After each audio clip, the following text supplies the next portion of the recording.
Você já se pegou dizendo sim quando tudo dentro de você gritava não? Já topou um favor, um compromisso, ou até mesmo um trabalho, só para evitar conflito, culpa ou a rejeição de alguém? Se a resposta for sim, você não está sozinho. Na verdade, você faz parte de uma maioria silenciosa que tem uma dificuldade real, e até psicológica, de dizer a palavra mais simples e poderosa que existe: não. Neste vídeo, você vai entender por que é tão difícil negar algo, mesmo quando isso te prejudica. Vamos mergulhar em explicações que vão desde a evolução do cérebro humano, passando por traumas de infância, até estratégias práticas para finalmente aprender a dizer não com firmeza, sem culpa e com respeito. Se prepara, porque o que você vai ouvir aqui pode mudar a forma como você lida com o mundo, e o melhor, com você mesmo. Vamos nessa! Para começar, precisamos voltar milhares de anos atrás, lá na Era das Cavernas. Naquela época, dizer sim significava aceitação, e aceitação significava sobrevivência. Os seres humanos viviam em bandos e eram absolutamente dependentes da colaboração do grupo. Ser rejeitado por aquele grupo era o mesmo que ser condenado à morte. Nosso cérebro foi moldado nesse ambiente. Ele aprendeu que agradar, cooperar e se adaptar eram habilidades vitais. Esse comportamento, que hoje a gente chama de ser legal, lá atrás era pura estratégia de vida. Por isso, ainda hoje, mesmo num mundo moderno onde ninguém vai te expulsar da tribo por recusar um convite, seu cérebro entra em alerta sempre que você pensa em dizer não. Esse medo de rejeição é instintivo. E ele está no sistema límbico, a parte emocional do nosso cérebro. É por isso que, mesmo quando racionalmente você sabe que dizer não seria o certo, emocionalmente você hesita, engole seco e cede. Na infância, somos esculpidos pelas palavras e atitudes dos adultos ao nosso redor. É nessa fase que a mente está mais vulnerável e aberta, como uma esponja emocional. Desde muito cedo, ouvimos comandos que moldam nosso comportamento. Obedece, seja bonzinho, não responda, empresta o brinquedo, ajude o coleguinha.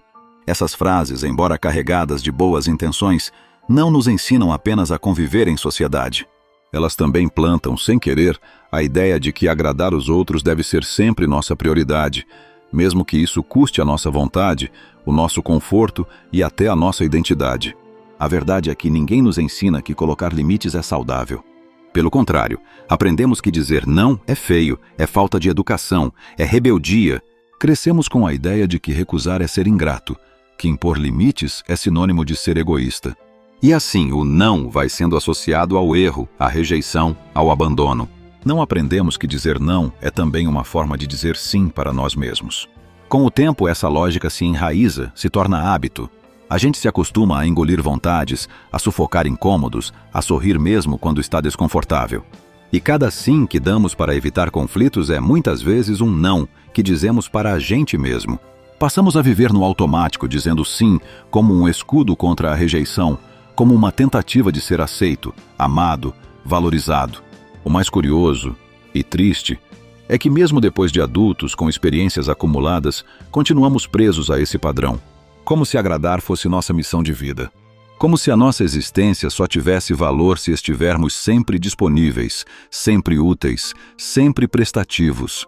E nessa tentativa constante de sermos bons para o mundo, vamos nos tornando invisíveis para nós mesmos. É assim que nasce a culpa por dizer não. O medo de parecer rude, o desconforto de priorizar a própria paz. Mas a verdade é simples e libertadora. Dizer não não é egoísmo, é autocuidado, é respeito, é maturidade emocional.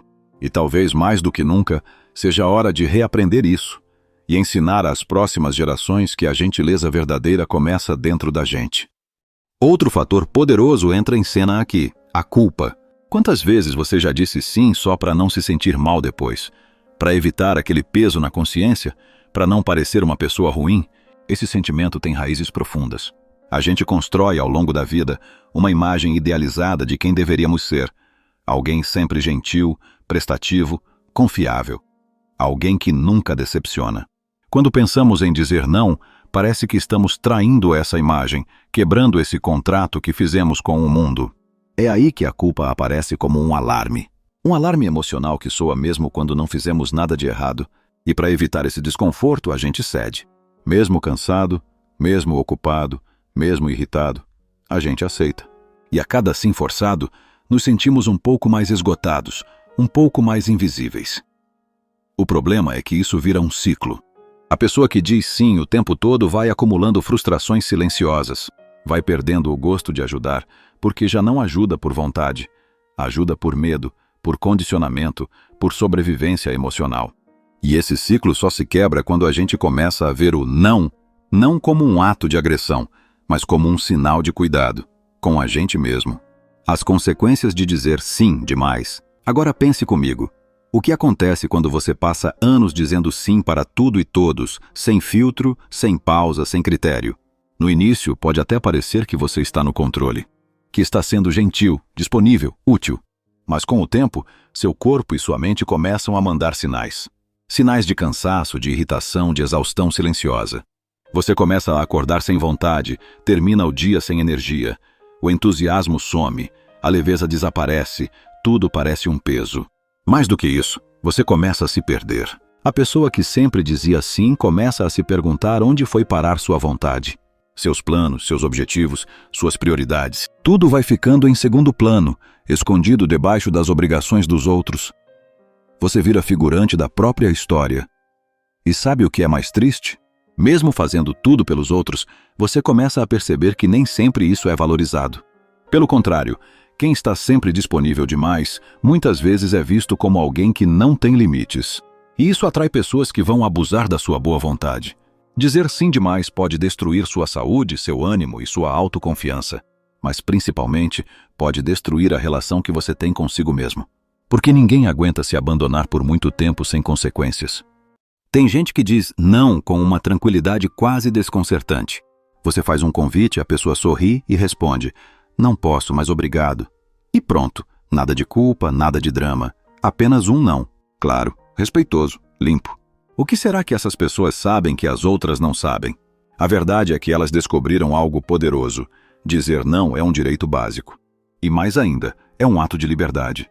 Essas pessoas geralmente não têm medo de desapontar, porque sabem que se agradar aos outros significar se trair, o preço é alto demais. Elas não se sacrificam por qualquer coisa. Elas escolhem com consciência. E por isso são respeitadas. Muita gente acha que quem diz não o tempo todo é frio, egoísta, indiferente. Mas isso é um mito. A diferença entre egoísmo e respeito próprio é a intenção. O egoísta pensa só em si. A pessoa assertiva cuida de si para conseguir cuidar melhor dos outros. Porque no fundo só dá o que tem quem não está vazio. Então quando você encontrar alguém que recusa com firmeza, mas sem agressividade, observe. Aquilo é fruto de autoconhecimento, de clareza, de prática, e você também pode chegar lá. A primeira chave é entender: dizer não afasta. Dizer não aproxima você de si mesmo. Saber dizer não é como treinar um músculo que ficou atrofiado por anos. No começo, dói, parece estranho, incomoda, mas aos poucos você começa a sentir a força voltando. Começa a se lembrar de quem você é de verdade. Tudo começa com uma pausa. Antes de responder qualquer pedido, aprenda a parar. Respirar, pensar. Ninguém precisa responder tudo na hora. Uma simples frase como "posso te dar uma resposta depois?" já muda o jogo. Porque cria um espaço entre o impulso e a decisão. E nesse espaço mora a sua liberdade. Na hora de dizer o não, fale com clareza, sem justificar demais, sem rodeios, sem culpa. Você não precisa se desculpar por colocar um limite. Você só precisa ser honesto e gentil. Isso não é possível para mim agora. Prefiro não aceitar. Não estou disponível no momento. E todas essas frases são formas respeitosas de proteger seu tempo, sua energia e sua saúde mental. Sim, no começo vai doer. As pessoas vão se espantar, vão testar seus limites. Mas com o tempo elas aprendem. Porque quando você muda, o mundo muda com você. E mais importante do que agradar é ser leal a si mesmo. O não é mais do que uma recusa. Ele é um caminho de volta para a sua própria verdade. No final das contas, o não é apenas uma negação. É uma afirmação de identidade. É a forma mais direta de dizer: eu me conheço, eu me respeito, eu sei o que quero e o que não quero. Pessoas que sabem dizer não vivem com mais leveza, mais clareza, mais verdade. Elas não têm medo de desagradar, porque entendem que não podem controlar as reações dos outros. Só podem controlar sua integridade. E o mais bonito é que quando você aprende a dizer não para o que te suga, você abre espaço para dizer sim para o que te nutre, para as pessoas certas, para as oportunidades certas, para a vida que faz sentido de verdade. Se esse vídeo te ajudou de alguma forma, deixa o like. Isso mostra para o algoritmo que esse conteúdo vale a pena ser mostrado para mais gente. Compartilha com aquele amigo que vive dizendo sim para tudo e se esgotando à toa. Manda para ele como um sinal de que está tudo bem em se colocar em primeiro lugar de vez em quando. Comenta aqui embaixo, qual foi a última vez que você queria dizer não, mas não conseguiu? Vamos trocar experiências. E se quiser mais vídeos assim, se inscreve no canal. Aqui a gente traz curiosidades que vão além do óbvio, com reflexões que ajudam você a enxergar a vida com outros olhos. Até a próxima. E não se esquece, seu não também é um ato de amor.